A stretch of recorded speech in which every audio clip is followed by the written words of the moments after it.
Through this phone and some other phones, we're now into probably 200 plus Telegram chats. Some of them are CCP operated Telegram chats.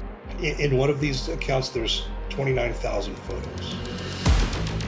Photos of critical infrastructure, dams, SpaceX, the gates around Andrews Air Force Base, police stations, fire stations.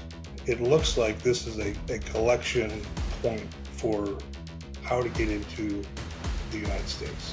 What are you doing on the border now? Break down for me how it is you're spending your time, the organization that you have. How this originally started was my wife said, hey, come look at this. And she showed me her computer. On the neighborhood Facebook page, it said, there's a large group of Chinese people walking down the freeway. Okay, so hop in the truck, drive down the road.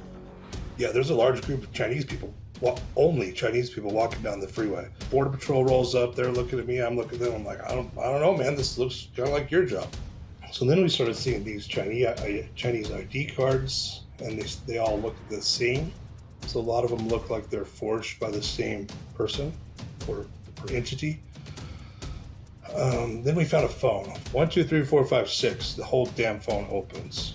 It's a Chinese guy from Wuhan to San Gabriel here in California. Nearly all the stuff we have is actionable intel. So we figured out where this guy was in San Gabriel. He took a picture of the address. I happened to be up there for a police canine convention. Go check out his house. So I went there. As I'm walking up, there's a sign on the wall and it says no loitering, and then underneath it's in Mandarin. Well, that's weird. We don't have anything like that out here in Pine Valley. There's Amazon boxes everywhere. Garage door that has windows at the top and it had curtains closing the windows. There's probably 10 or 15 pairs of shoes by the front door. There's a lot of people in here. Well, maybe see if I can give the guy his phone back. So I knocked on the door. It just sounded like mice scurrying. The difficult part is there's so much coordination between Mexican military and the cartel and the CCP that we don't know who's who anymore. What do you make of the CCP angle? When did you start seeing the influx there and the influence?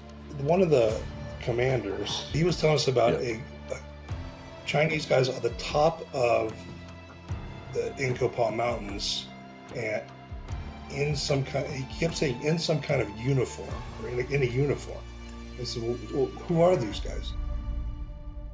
The agents themselves, do you get a sense that they understand the futility of what they're doing as well, and the ridiculousness of just moving people basically inland to an urban center from those areas out east in San Diego? So imagine if Border Patrol came to your house in Montana, and then all of a sudden you look over at the back 40 and there's 300 people there, and they're just like, hey man, we're just gonna load them up over the next few days and get them out of here. Okay?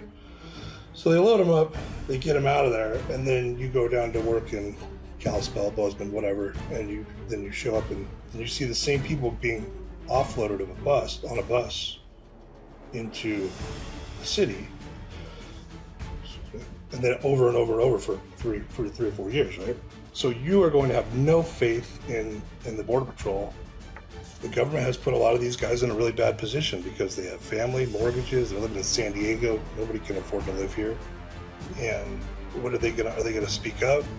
Are they gonna quit? I would be willing to bet that the Border Patrol has the highest suicide rates out of anything in the United States right now.